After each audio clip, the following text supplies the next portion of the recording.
कि मेरी मैडम बच्चों को लेके नहीं आ पा रही है। जब जाके पूछता तो कहती थी कि मैं सोच रही थी कि आप लेकर के आ रहे होंगे, इस वजह से मैं भी नहीं गई।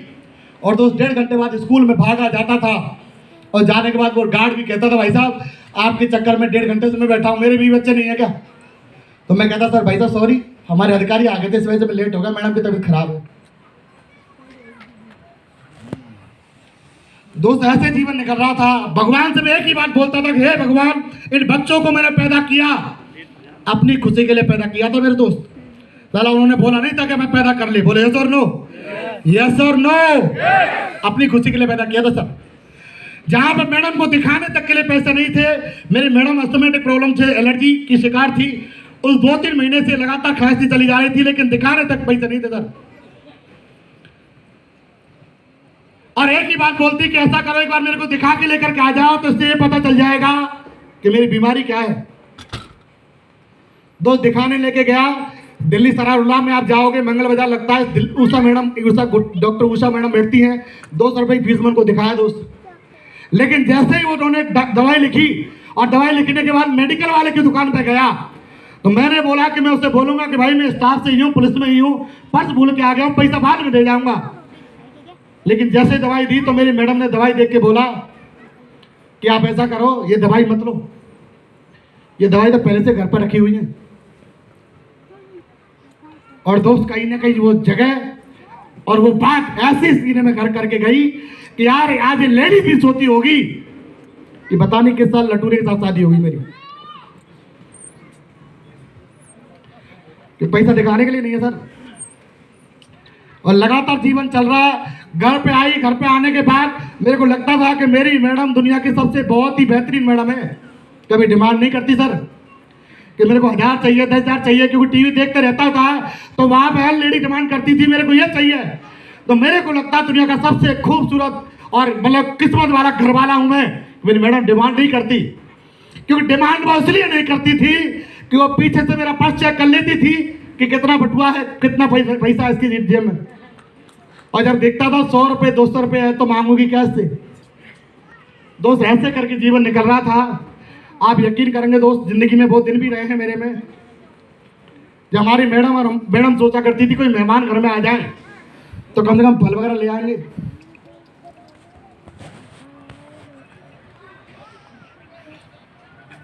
ऐसा जीवन दोस्तों मेरी जिंदगी में रहा है। मैं मैडम से बोला करता कि हमारे बच्चे दूध वूध पीना कब बंद करेंगे, अरे पीते रहते हैं हमेशा है। तो मैडम बोलती थी बंद करेंगे 1 साल और रुक जाओ। ऐसा होता होगा नहीं होता होगा सर। और यहाँ जितने बैठे हैं ना, मैक्सिमम लोगों की कहानी यही है, क्योंकि आप मेरे से अलग नहीं, आप मैं जिंदगी पहले जी चुका हूँ, आप हो सकता है अभी जी रहे होंगे, जी चुके होंगे। बोले सर नो। दोस्त ऐसे जीवन जी रहा था, लगातार जिंदगी के भीतर दुख ही दुख थे यार, सुख था ही नहीं। और कहा जाता है कि हर व्यक्ति कोशिश करता है कि जिंदगी उसकी बढ़ जाए। मैं नौकरी करने के बाद भी ये सोचता था कि यार मैं गार्ड की ड्यूटी कर लूं, मैं खुद ही अकेले तो दुखी रहूंगा, कम से कम मेरे बच्चे तो सुखी रहेंगे। क्योंकि एक दोस्त, आप मुझे बताइए कि आपके 20 बच्चों की जिम्मेदारी अमीर बनाने की, अच्छी जिंदगी देने की जिम्मेदारी पड़ोसी की है या हमारी है? बोलिए, हमारी है या पड़ोसी की है? हमारी है सर। और दोस्त कहीं ना कहीं हमें अच्छी जिंदगी नहीं दे पा रहे थे। भगवान को भी कोसा करता था, भगवान साला ऐसी जिंदगी देनी थी तो पैदा काहे को किया था। क्योंकि दोस्त ना तो जी पा रहे थे और ना ही मर पा रहे थे। अजीब सी गट्टक सी लगी रहती थी, इस वाला पता नहीं कब खुलेगी। बोलो होता है कि नहीं सर? यस और नो? दोस्त ऐसे जीवन निकल रहा था। लगातार जो ही आता वो ताने मार के चले जाता था। जब भी आप एक घर जाओगे, किसी घर जाओगे, और जाने के बाद मेरे को एक ही बात समझ आई कि पैसा भगवान नहीं है मेरे दोस्त, लेकिन पैसे के अंदर इतनी ताकत है, वो अच्छों की बोलती बंद कर सकता है। ध्यान कर लेना सर। बोलो यस और नो? कम नहीं है, भगवान नहीं है, लेकिन भगवान से कम भी नहीं है। एक लेडीज ने अपने माई के फोन किया और फोन करके कहा कि भाभी, रक्षाबंधन का त्योहार था, बोला कि भाभी मैंने राखी भेजी थी, आपको मिली क्या? तो भाभी ने बोला कि राखी नहीं मिली बहन जी। दूसरे दिन फोन किया, तीसरे दिन फोन किया, चौथे दिन फोन किया, तो बहन ने बोला भाभी राखी मिली? तो भाभी ने बोला राखी नहीं मिली। तो 5वें दिन बहन ने बोला कि भाभी यदि राखी नहीं मिली तो कोई बात नहीं, मैं खुद ही राखी लेकर के आ जाती। 10 मिनट बाद बहन का फोन आता है, भाभी का फोन आता है बहन के पास और कहती है कि बहन जी आप परेशान मत हो ना, जो आपने राखी भेजी थी वो मिल गई है। ये बात सुनकर के दोस्त वो बहन एक कोने में खड़ी होकर रोने लगी और जोर जोर से रोने लगी क्योंकि उसके माँ बाप नहीं थे सर। और उसके बेटा बेटी उसके पास आए और कहते हैं कि माँ क्या बात हो गई, क्यों रो रही हो? तो उन्होंने बोला बेटा जब पहले दिन बोली, दूसरे दिन बोली, जैसे ही मैंने जाने के लिए बोला तो भाभी ने बोल दिया राखी मिल गई। और मेरी बात एक समझ में ये नहीं आ रही कि जब मैंने कोई राखी भेजी नहीं तो उसे मिली कहां से, मिली कहां से? तो उस लेडी ने बहुत ही शानदार और जानदार बात कही थी। जाना चाहोगे आप लोग? जाना चाहोगे?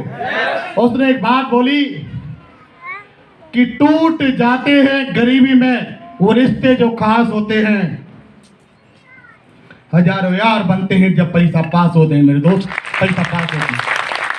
आप देखेंगे कि लगातार जिंदगी ऐसी चल रही थी और दुनिया सलाह देने को आपको आ जाएगी लेकिन साथ देने को कोई नहीं आएगा। सलाह देने को 50 आदमी खड़े हो जाएंगे। भगवान से बोलता भगवान कोई मौका दे करने की मेरे ऊपर है। साला अकेले तो परेशान होऊंगा, अकेले तो ड्यूटी करूंगा, कम से कम मेरे बच्चे तो दुखी नहीं रहेंगे। मेरे बच्चे तो ये नहीं कहेंगे कि यार अरे अब पैदा करना कहा जाता है कि जानवर भी बच्चे पैदा कर लेते हैं, यस और नो, लेकिन इंसान होता है जो अपने बच्चों की परवरिश करके उनको लायक बना के जाता है। मेरे दोस्त इंसान ही होता है। केवल खाने पीने के लिए नहीं आए हम लोग। भगवान से कहता भगवान कोई मौका दे, कोई मौका दे, जिंदगी बन जाए। दोस्त गाँव जाया करता, वहां भी ताने, मतलब ऐसे चला था। मैडम भी बोला करती थी 10-20 रुपया दे जाना, जैसे चटनी वटनी के लिए कुछ हरी मिर्च दर्द ले लेंगे। दोस्त बड़े दर्दनाक दिन रहे हैं, पीछे के दिन ध्यान नहीं ज्यादा करना चाहता मैं। और मुझे पता है कि आप लोग यहाँ पे आए हैं तो कहीं ना कहीं आपके सपने बड़े हैं और जिंदगी से ऊपर आना चाहते हैं। बोले यस और नो? यस और नो? दोस्त ऐसे ही मेरे साथ में था, लगातार मेहनत कर रहा, तैयारी कर रहा, रात भर कर खड़े होकर के पढ़ा करता था कि कैसे भी जिंदगी अच्छी बन जाए, अच्छी नौकरी आ जाए, तनख्वाह आ जाएगी अच्छी यार। लेकिन मेरा दोस्त एक दिन मेरे पास ये प्लान लेकर के आया और उसने बताया कि पंकज यहां से कमा सकता है 50 लाख रुपया। मैं दोस्तों शूटिंग का प्लेयर हूं, स्टेट तक खेला हूं, क्रिकेट भी स्टेट तक खेला हूं और एथलेटिक्स का भी मैं प्लेयर रहा हूं, स्टेट तक नाम रहे मेरे। लेकिन मेरे मन में जैसे उसने बताया तो मेरे एक बात समझ आई कि भाई देख, बोलो देख पंकज एक प्लान बताता हूं, तेरी जिंदगी सेफ हो जाएगी। मैंने सरकारी आदमी हूं, 2048 में रिटायरमेंट है मेरा, सन 48 में रिटायरमेंट है और 48 तक कोई डिस्टर्ब करने वाला नहीं है, तो मेरी जिंदगी तो ऑलरेडी सेफ है। लेकिन उसने बताया कि एक ऐसी जानकारी जो जिंदगी बदल सकती है, जहां से अनपढ़ लोग लाखों रुपए महीने कमा रहे हैं। दोस्त जब उसने प्लान दिखाया, दिखाने के बाद महीने के आखिरी, अक्टूबर महीने के आखिरी में 23 तारीख को प्लान दिखाया था और दिखाने के बाद उसने जैसे समझाया तो मेरी बात एक समझ आई, क्योंकि कहा जाता है कि मेरे अंदर एक कमी थी। कहा जाता है कि एक तो करेला और ऊपर से नीम चढ़ा, एक तो सरकारी नौकरी पुलिस में और ऊपर से जाट, तो समझ में आने वाली बात थी नहीं। लेकिन उसने एक बात बताई कि पंकज ज्वाइन कर लिया और काम कर लिया तो जिंदगी बड़ी बन जाएगी। और दोस्त उसी समय पैसा न होने के बाद भी कुछ रेलवे के मैंने मेडिकल करवाए थे, उस जगह पे पैसा आया था, उससे बिजनेस को ज्वाइन किया। और ज्वाइन करने के बाद जब मैं लोगों के पास जाता और कहता कि पैसा जुड़ जाओ जिंदगी बन जाएगी, तो लोग बोलते तू जिंदगी अपनी बना ले, तेरी जिंदगी को देख करके हम अपनी जिंदगी बना लेंगे। ऐसा होता है कि नहीं? तू दुनिया की छोड़, तू बता तूने कितना कमाया, तू बता। तो मैं बोलता था सर आप ज्वाइन करके देखो एक बार, मैं गारंटी देता हूं मेरा पैसा आएगा। आप जुड़ो सर, जब जुड़ेंगे जब तो आएगा। तो कह रहे नहीं ऐसा कर, पहले अपना चेक दिखा, जब हम इसको ज्वाइन करेंगे। लोगों के पास जाता, लोग कहता मैं भाई जुड़ जा जिंदगी बन जाएगी, तो बोलते थे तू पुलिस वाला होके फंस गया। तो मैं बोलता भाई देख आज की डेट में दुनिया का हर आदमी कहीं ना कहीं फंसा हुआ है। बोले यस और नो? कोई 10,000 में, कोई 20,000 में, कोई 50,000 में, कोई लाख में। अरे यहाँ पे फंसने से आपके माँ बाप का नाम होता हो, आपकी पीढ़ियों की जिंदगी सुधरती हो, आपके घर लग्जरी बनता हो, आपके घर में लग्जरी कार आती हो, आपके महीने के 8 लाख की इनकम आती हो, तो दोस्त ऐसा मैं तो फंसूंगा ही फंसूंगा और आपको भी मैं जरूर फंसाऊंगा। आप मेरे साथ 8 लाख के लिए काम करते मिल करके बोलो, कर सकते हैं कि नहीं? दोस्त लोगों के पास जाता लोग बोलते मेरे से कि ये तो टोपी पहनाने का काम है भाई, टोपी पहनाने का काम है। हेलो, आपसे भी कहते होंगे कि नहीं? तो मैं बोलता सर बिल्कुल सही कह रहे हैं। इस टोपी को पहनने से माधव सर, ग्रेवाल सर यहाँ से आज 30-40 करोड़ के क्लब में शामिल हैं। उसी टोपी को हमारे ग्रेट मेंटर सत्येंद्र सर ने पहना, अजय पंडित जी ने पहना, गजन सर ने पहना, और उसी टोपी को पहनने से आज हम भी जिंदगी में बनाते चले आ रहे हैं, इनकम आ रही है। अरे जिस टोपी को पहनने से आपके घर में मान सम्मान, इज्जत, दौलत, शोहरत, देश विदेश की यात्राएं, आपकी लग्जरी लाइफ अगर आपके पास आ जाए तो सर ऐसी टोपी मैं तो पहनूंगा और यही टोपी खुशी खुशी मैं आपको भी पहनाऊंगा। क्या आप टोपी पहनना पसंद करोगे? यस और नो? दोस्त ऐसे करके मैं लोगों के पास जाता, लोगों से लोग कहते कि यार सुन, अरे जो पहले जुड़ गए ना, पहले उन्हें फायदा है, तो ना मेहनत करेंगे, मेहनत मलाई बनाई तो ऊपर वाले खा जाते हैं। बोले यस और नो? तो मेरा अपरानी पास गया, मेरी सर बताओ पहले जुड़ गए उनको फायदा है? तो उन्होंने बोला पंकज जी एक बात बताओ, आज 2014 है, लोग 2015 में ज्वाइन करेंगे कि नहीं? यस और नो? यस और नो? मैंने बोला सर करेंगे। 2016 में, 17 में, 18 में, 20 में, जिस समय 2020 होगा आप लोगों से 6 साल सीनियर होंगे, ये गारंटी है। और दोस्त आज 2022 चल रही है, 2023 भी आएगा कि नहीं आएगा? 24 भी आएगा कि नहीं आएगा? 25 भी आएगा कि नहीं आएगा? जिस दिन 2025 का आखिर होगा आप सारे डायमंड होंगे और आपकी टीम में हजारों की टीम बन चुकी होगी, हजारों की टीम बन चुकी होगी।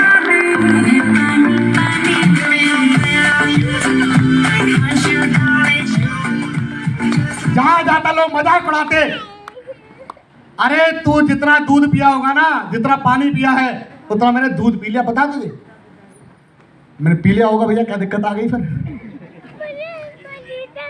मैं बोलता मैं ज्वाइन कर ले, जिंदगी बन जाएगी। कि तू अपनी जिंदगी बना, जब तेरी जिंदगी बन जाएगी। तो हमने सुना है कि यहाँ पे लोग जब डायमंड बन जाते हैं तो गाड़ी लेकर के आते हैं, जब तू कार ले आएगा तो मैं तेरा ड्राइवर ले लूंगा। ड्राइवर तो बना लेगा? मेरा 1 रुपया आया नहीं है और ड्राइवर बनने को पहले से तैयार है। बताओ यार कैसा जमाना आया हुआ है। जहां लोग बात जाया करता, लोग बोलते हैं कि पंकज मैं रिटायर हो जाऊंगा, तो तेरे पास पैसा ज्यादा हो जाएगा तो तुझे गार्ड की जरूरत पड़ेगी, तो मैं तेरा गार्ड ले लेकर आऊं, गार्ड तो रख लेगा मेरे को। दोस्त जहां भी जाता लोग मजाक उड़ाने काम करते, जहां भी रास्ते में निकलता लोग मजाक उड़ाते और बोलते करोड़पति आ गया। लोग मजाक उड़ा के कहते हैं हाँ भाई करोड़पति, अरे चाय तो बुला दे यार। ऐसा बताओ यार, मैंने अच्छा बिजनेस ज्वाइन कर लिया, कहते ही नहीं कहते। लेकिन कहा जाता है कि 24 घंटे में जवान पे सरस्वती जरूर एक बार विराजमान होती है। और मैं भी उनको यही बोलता था, सर क्या पता आपने बोला हो सरस्वती माँ विराजमान हो गई हो तो मैं तो बैठे बैठे करोड़पति बन जाऊंगा। यस और नो? तो लगातार लोग ताने मारते थे, मेरा अपलाइन बोलता था कि पंकज जी चिंता न करिए, जिस पर जगह था उसी ने इतिहास लिखा है।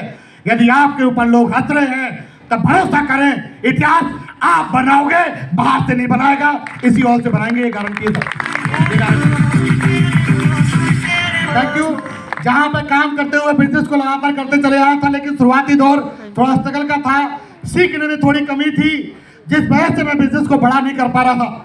लेकिन अपलाइन मुझे लेके गए दिशा सेशन के भीतर, जब अकेला ज्वाइनिंग था, और लेके जाने के बाद उन्होंने जब वहां की जिंदगी जी, तो मैं दिशा के लिए कुछ शब्द बोलना चाहूंगा दोस्त, कि जिनको जीने की आस खत्म हो गई है, जिनके पास विजन की कमी है, जो अपने माँ बाप का नाम बड़ा करना चाहते हैं, जो अपने खानदान में इतिहास लिखना चाहते हैं, वो एक सेशन होता है दिशा सेशन, उसमें जाना गारंटी कह सकता हूँ ये सारी चीज आपको मिल सकती है, सारी चीज आपको मिल सकती है। दोस्त वहां गया, जाने के बाद मेरा अपलाइन ने बोला पंकज जी जिंदगी ऐसी बनानी है, मैंने कहा सर ऐसी बनानी है। दोस्त ज्वाइन करने के बाद, जाने के बाद कसम खाई कि सर अगर असली माँ बाप की औलाद होगा तो डायमंड जरूर बनूंगा। आप लोग भी कई सारे ऐसे होंगे जो कमिटमेंट से काम कर रहे होंगे। यस और नो? यस और नो? आवाज कम लग रही है, आवाज कम लग रही है सर। यस और नो?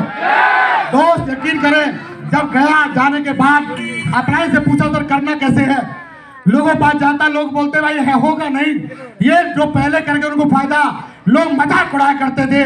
बस एक ही बात समझ आई दोस्त, बिजनेस को करना है। मैंने अप्लाई से बोला सर मेरा चेक आना चाहिए क्योंकि लोग चेक मांगते हैं।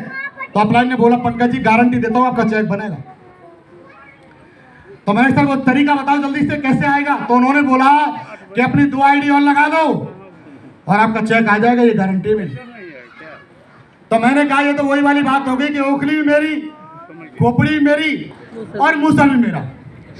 यस और नो? अपने पैसे से अपना चेक। लेकिन बात एक समझ आई कि कोई बात नहीं यार, किसी दूसरे को फंसाने से पहले, दूसरे को बताने से पहले अगर खुद समझ गए तो जिंदगी बड़ी बन जाएगी। यस और नो? यस और नो? क्योंकि शुरुआत में जब हम लोग आते हैं तो हम लोग यही सोचते हैं ये फंसने फंसाने वाला काम है। यस और नो? और दोस्त जब पैसा लगा दिया तो मेरा चेक आया सर 1000 का। और जो लोग कहा करते थे पैसा नहीं आता तो मैं उनके पास लेके गया कि सर देखो मेरा चेक बना है, क्योंकि पहले साइबर कैफे से कॉपी निकला करती थी सन 2014 में। और उसने बंदे ने देखा ऐसे कॉपी को और देखने के बाद बोलता है कि भाई साहब बताओ ऐसे कितने बनवा के लेकर के आऊं मैं, कितने बनवा के लाऊं बताओ। तो मैंने कहा तो 20,000 पे पानी फेर दिया। देखो असली चेक देखा, असली, क्योंकि उस समय पे कोरियर के द्वारा चेक आया करते थे सर। और ये बात पता चल गई मेरी मैडम को और उसने घर फोन करके कहा कि मम्मी एक ऐसा बिजनेस चालू किया है कि 20,000 लगाओ और 1,000 कमाओ। कितना बड़ा बिजनेस चालू किया बताओ। जहां पे हमारे घर वाले बोलते थे साले गोवर्धन में कटोरे लेके भीख मांग ले रहा तू, क्योंकि गोवर्धन नजदीक पड़ता है हमारे, तो बोलते थे कि गोवर्धन में कटोरा लेके भीख मांग लेना, कह मत दे रहा, मेरे से गलती से। अब मैंने बोला कि मैडम को तो कोई चीज बता नहीं, बेवकूफ मैं नहीं बताऊंगा तेरे को, क्योंकि मैं जब भी रात को जाया करता तो बोलती थी आज कुछ हुआ क्या। मैंने कहा चिंता मत करो, होने वाला है, घबराहट मत, बहुत बड़ा होगा। होता है कि नहीं, आज को जुड़ा क्या, तो मैं कि जुड़ेगा घबराए मत। तो हमारी मैडम उल्टा मेरा मजाक उड़ाती थी, बोलती थी कि हमारा आदमी दुनिया का इकलौता ऐसा आदमी है जो 7 दिन मेहनत करने के बाद आमंदनी तो छोड़ो, अभी तो जामंदनी हो रही है कि नहीं। क्योंकि शुरुआत में पैसा जो है वो आता कम है और जाता, क्योंकि अपन लोग मेहनत करते हैं, पेट्रोल लगता है, डीजल लगता है, कुछ खा पी भी लेते हैं रास्ते में। और मैडम कहती थी जब भी जाता, मैं एक हफ्ते जब गया तो पूछा कि कितना चेक आया, तो मैंने बोला चिंता मत कर 2,000 का चेक आया। तो आप जानते हो गृह मंत्री तो गृह मंत्री है, जबरदस्ती खुलवा के देखिए आईडी, तो उसभी का चेक कितना था, 0। और बहुत जोर से हंसती है, कहती है कि हमारा आदमी पागलों की तरह सुबह से शाम तक घूमता है और इनकम आ रही है। अगर कोई मेहनत करता ना, मजदूर भी होता, तो 7 दिन में 1,400 रुपये कमा के लाता। और ऐसे दूसरा भी आया, फिर बोलती है कि कुछ पैसा आया, मैं चिंता मत कर, आपका 1,000 चेक आया, तो उसको तो भरोसा दिलाना है ना। और फिर आईडी खुलवाई दोस्तों, उस वीक का भी चेक था 0। फिर अगला वीक आया, फिर तीसरे वीक में भी इनकम नहीं आई। और मैडम हंसती और मैडम को बोलता था, मैडम ने नेगेटिव हो जाती थी कि देखना तेरे को एकदम रानी बनाऊंगा और तू बोलेगी कि पति हो तो ऐसा। और मैडम बोलती थी इस जन्म में तो मैं बोलूंगी नहीं, एक ही जन्म में पछता रही हूँ तुम्हें ला करके, सही है कि नहीं। तो ऐसे दोस्त तीसरा वीक निकला, इनकम नहीं आई। और चौथे वीक में दोस्तों मेरे को इनकम आई। और मैडम ने बोला कि इस वीक में इनकम आई कुछ, तो मैंने कहा तेरी सौगंध खा के कहता हूँ इस हफ्ते मुझे इनकम आई है। तो मैडम ने जबरदस्ती आईडी खुलाई अपनी, और खोलने के बाद जाना चाहो कितना चेक था उस वीक का? अरे जाना चाहोगे? कभी जाना चाह रहे, जाना चाहेंगे? उस पूरे महीने का जो चेक आया था मेरे दोस्त मेरे आईडी पे, वो आया था 270 रुपए। कितना था? 270 रुपए। एक मैडम मेरी तरफ देखे एक बार तो, और एक बार चेक को देखे कि इतने पैसे का क्या करोगे। तो मैंने कहा रिचार्ज करवाऊंगा और क्या करूंगा, क्योंकि पहले रिचार्ज भी 395 रुपये में 1 GB डाटा मिलता था सर महीने का। Yes sir no? 2014 की बात कर रहा मैं। तो ऐसे करके और मैं जब मोबाइल की रिचार्ज कराने जाता था तो मोबाइल वाला भी कहता था भाई साहब इतने नंबर के रिचार्ज कराते हो आप, 1-2 नंबर हमें भी दे दो। मैंने बेटा तू जुड़ जा, फिर तू भी फोन करता ही रहेगा हमेशा, सही है कि नहीं। दोस्त ऐसे करके बिजनेस और समय निकल रहा था। और मैडम को ही बोला करता था, मैडम बोलती थी कि आदमी बिजनेस का बिल्कुल जो पता नहीं कैसा काम चालू कर लिया। और मेरी मैडम आप यकीन करो तो घर से बाहर नहीं निकलती थी, क्योंकि शर्म के मारे कि पड़ोस में पता क्या बोलती थी, बहन जी भाई साहब ने कौन सा काम ज्वाइन कर लिया है, ये झोला लेके घूमते रहते। तो हमारी मैडम कहती थी कि दादा मैं घर से बाहर भी नहीं निकल पाती तुम्हारी वजह से। मैंने चिंता मत कर, एक दिन ऐसा आएगा कि तू रानी की तरह जाएगी। मैंने हाँ दिख रहा है मुझे, क्योंकि उसके पैसे रखे रहते थे, कभी तो अखबार के नीचे रखे रहते थे, कभी कोई डब्बे में घुसे रहते थे, दाल चावल के में रखे रहते थे, किसी साड़ी वाड़ी में घुसे रहते थे तो निकाल ले जाता था मैं। तो मैडम बोलती थी कि सारा खुद तो पैसा देते नहीं, मेरे ले जाते उल्टा निकाल करके। मैंने कहा तू क्या करेगी, रखे रखे पैसा, तो पैसे भर थोड़ी ना कोई, ये तो बाद में देती, जब ब्याह के साथ दे दूंगा, चिंता क्यों कर रही है। जब हम जाते थे ससुराल में तो ससुराल से एक रुपया लेके नहीं आता था, मैं केवल अपने सास ससुर से एक बात बोलता था, क्या बोलो आशीर्वाद रखो बस, बाकी तो बढ़िया हो जाएगा। और हमारी मैडम लेकर के आती थी ना सर, छोड़ता उसके ऊपर 1 रुपया नहीं था मैं, सब पैसे ले लेता था, क्या करेगी तू रख करके अपने पास। 2 समाज चल रहा था, भगवान से बोलता भगवान कोई मौका दे, ये बिजनेस मिल गया। मिलने के बाद जब लोग ताने मारते थे, मैं जीजा के पास गया प्लान दिखाने के लिए, और जीजा ने बोला पंकज सुन, बहुत आई और बहुत तू अब आया लेकर के, अब आया लेकर के, अरे कम लोग जब पैसा लेके पीछे घूम रहे हो तो जुड़ जाओ बस, पैसा हम लगा देंगे। दोस्त दिल पे ठेस लगी, और ठेस लगी तो लगा के यार करके दिखाना है। शुरुआती दौर था, मैंने एक ही बात कही, उस समय मैं दरवाजे पर खड़ा था, मेरी आंखों में थोड़ा सा आंसू थे, और एक ही कसम खाई कि जीजा अब तक डायमंड बनता कि नहीं बनता, लेकिन तुझे दिखाने के लिए तो जरूर बनूंगा, चाहे कुछ भी करना पड़ जाए, चाहे कुछ भी करना पड़ जाए। क्योंकि मेरा जीजा डॉक्टर था और वो अपने आप को बहुत ज्यादा तुरंगा समझता था। दोस्त वही से कसम खाई, मैंने कहा पता नहीं कैसे होगा लेकिन होगा जरूर।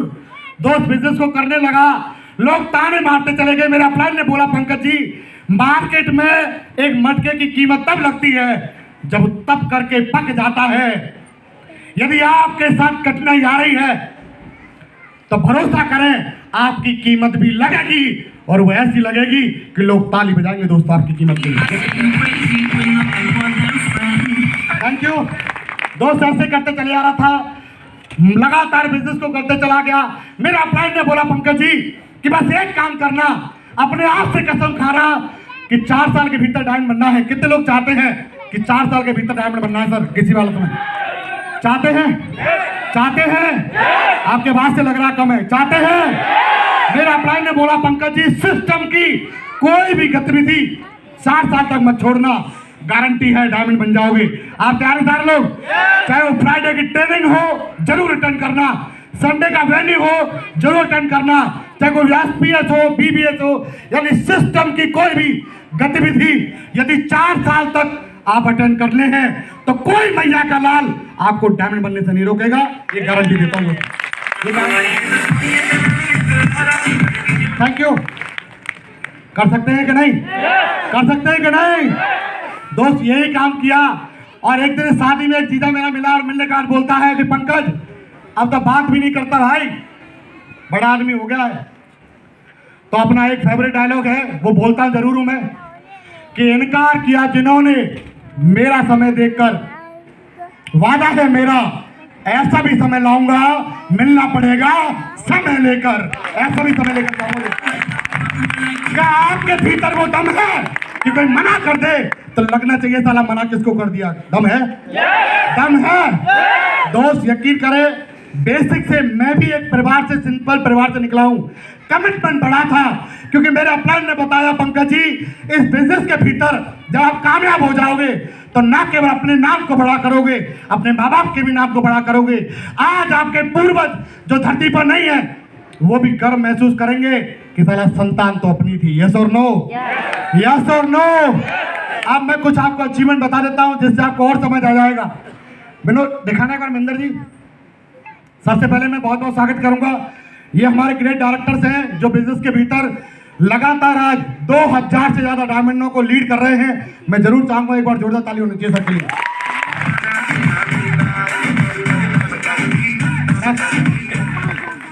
ये डायमंड क्लब है, आप देख पा रहे होंगे, इसमें हमारे ग्रेट मेंटर, हमारे आदर्श जो आज बिजनेस को करते चले जा रहे हैं। लगातार उनके नीचे हजारों डायमंड बन चुके हैं। ये वो पर्सनैलिटीज हैं। नेक्स्ट करें एक बार, करते जाएं एक बार। मैं जरूर चाहूंगा दोस्तों, मेरी जिंदगी के भीतर ये भी सर पुलिस में थे, आज नौकरी को छोड़ करके फुल टाइम बिजनेस को कर रहे हैं। आज सर का नेटवर्क लगभग दोस्तों 1.25 लाख लोगों का नेटवर्क है और आज ग्रेट मेंटर आज हमारे लिए गर्व का विषय बने हुए हैं। जरूर चाहूंगा दोस्तों, मेरे दोनों आदर्श ग्रेट मेंटर अजय पंडित सर और गजेंद्र सर के लिए अब तक की सबसे धमाकेदार ताली बजनी चाहिए दोस्तों, सबसे धमाकेदार। Thank you. आप देखेंगे ये हमारे लोग कहते हैं डायमंड नहीं बनते, लोग कहते हैं डायमंड नहीं बनते, लोग कहते थे अगर एक जुड़ जाए ना एक तो सारा एक तरफ की मुंह साफ करा दूंगा। तो कहां घूम रहा है तू? और ये कंपनी भागने वाली है बस अभी, बोलते थे सन 2014 में। दोस्तों बिजनेस को ज्वाइन किया था तब कुछ ना कुछ जानकारी करके तो किया होगा, यस और नो? आज हिंदुस्तान की ऐसी पहली कंपनी है जो मिनिस्ट्री ऑफ कंज्यूमर अफेयर्स में चेक करोगे तो पहला नंबर निकलेगा sir, ministry of corporate affairs में चेक करोगे तो चौथा नंबर निकलेगा। ये ताकत है हमारे बिजनेस की, बोलो यस और नो? डायरेक्ट सेलिंग गाइडलाइन 2016 जो आई है उसमें हमारे बिजनेस में नंबर 1 पे लाने का काम इस गाइडलाइन ने किया है। आज दोस्तों आप देखेंगे आप सभी के हीरो दमदार टाइगर साहब बत्तूरा मीणा साहब आपके बीच में बने हुए हैं, यस और नो? जोरदार ताली जरूर चाहूंगा टाइगर साहब के लिए। आज देखेंगे ये कई सारे डायमंड हैं, इसमें से 1 2 3 4 5 6 7 8 और 9 जने सरकारी नौकरी छोड़ चुके हैं सर, 9 जने सरकारी नौकरी छोड़ चुके हैं। जहां पे मैंने बिजनेस की शुरुआत करी थी 13 साल की नौकरी सर मैंने भी टाटा बाय बाय कर दी सर, मेरे को 2.5 साल हो गया बिजनेस छोड़े हुए, नौकरी छोड़े हुए। Thank you. लोग कहते हैं यार सरकारी नौकरी, मेरे से बोलते थे अरे नौकरी छोड़ना कोई मजाक है क्या, पागल बना रहा है, ये छोड़ के छोड़ जाएगा। तो मैंने बोला था ये मेरी पोस्टिंग आखिरी है गुरु, दोबारा नौकरी नहीं करूंगा। ये सारे के सारे पुलिस की जॉब छोड़ करके डायमंड ने, ये बंदा जो कोने कोने में है ये राजस्थान पुलिस में है, ये डायमंड है। बड़ी बात है कि नहीं? यस और नो? नेक्स्ट करना एक बार। आप देखेंगे ये बंदा जो है, बैक करना एक बार बैक, ये अनपढ़ आदमी है सर और ये 4th पास है, मात्र 4th क्लास पास। इन्होंने एक बात बोली कि सर हम पे देखो पढ़े लिखे नहीं है लेकिन आप जैसा बोलोगे वैसा हम करने को तैयार हैं।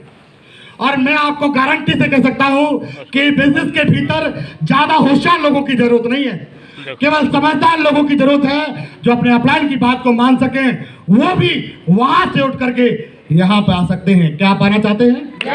आना चाहते हैं? बहुत बढ़िया। नेक्स्ट करिए एक बार। और आपके टारगेट साहब देख ही रहे होंगे, प्रताप जी एकदम दमदारी से सिंगम की तरह बीच में बैठे हुए हैं, ये तो नो अभी न्यूली ताजा डायमंड है हमारे, बहुत जल्दी इनकी रिकॉग्निशन भी होगी। मैं जरूर चाहूंगा टारगेट साहब प्रताप जी के लिए एक बार जोरदार ताली उनके ऊपर के लिए। Thank you. फोटो अपडेट करने का टाइम मिला नहीं है, दिल्ली पुलिस में ASI है और ये डायमंड बन चुके हैं, आपको बता दूं इनका फोटो अपडेट किया नहीं है। दिल्ली पुलिस ASI डायमंड बन चुके हैं, इंजीनियर हुआ करते थे पुलिस में है, दिल्ली पुलिस सिपाही RPF में, दिल्ली पुलिस में सब इंस्पेक्टर थे, नौकरी छोड़ चुके हैं। ये हलवाई हुआ करते थे, बिजनेस में डायमंड बनने वाले हैं। आपके सामने टाइगर साहब ओमकार जी प्रेजेंट हैं, ये यस और नो? नौकरी छोड़ चुके हैं, रेलवे की पुलिस की नौकरी छोड़ चुके हैं, रेलवे पुलिस की नौकरी छोड़ चुके हैं, अब रेलवे पुलिस की नौकरी छोड़ने वाले हैं, ये भी बहुत जल्दी डायमंड बनने वाले हैं। ये प्रिंसिपल हैं सरकारी स्कूल में, ये LG का सर्विस सेंटर चलाते थे, ये नौकरी छोड़ चुके हैं। और ये आपके बीच में से मनोज जी, आप जानते होंगे इनको, एक बार चाहूंगा इन सभी के लिए जोरदार ताली होनी चाहिए। इतने लोग हैं जो बिजनेस के भीतर आप देख रहे होंगे, इसमें विनोद जी का ही फोटो दिख रहा होगा आपको, ये भी बहुत जल्दी डायमंड बनने वाले हैं। मैं जरूर चाहूंगा विनोद जी के लिए भी टाइगर साहब के लिए जोरदार ताली होनी चाहिए। नेक्स्ट करें। इसमें से कई सारे लोग नौकरी छोड़ के काम कर रहे हैं सर, नेक्स्ट करो एक बार। आप देखेंगे दिल्ली पुलिस के सब इंस्पेक्टर नौकरी छोड़ करके बिजनेस को कर रहे हैं, डायमंड बनने वाले हैं। ये सारे के सारे लोग, ये राजस्थान पुलिस अपना काम करते थे, वो रेलवे की नौकरी 300 की टीम पे, मात्र 300 की टीम बनी, नौकरी छोड़ दी बंदे ने। आज बिजनेस में बहुत जल्दी डायमंड बनने वाला है। ये ताकत है, पावर है सेफ शॉप की दोस्तों, पावर है कि नहीं?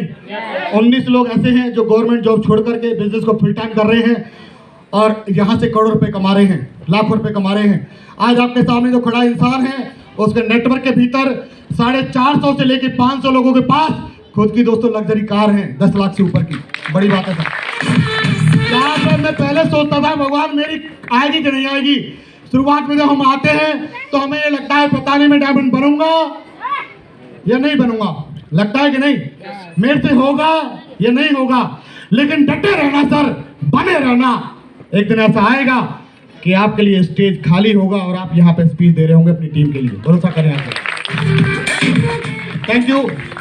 ये कंपाउंडर की नौकरी छोड़ करके लगे हुए हैं, ये पहचानने होंगे सर आप कौन है? आप सर पहचान पा रहे हैं आप? शुरुआत में मैं ऐसा ही दिखता था सर, ये मेरा ही फोटो है ना। मैं आपको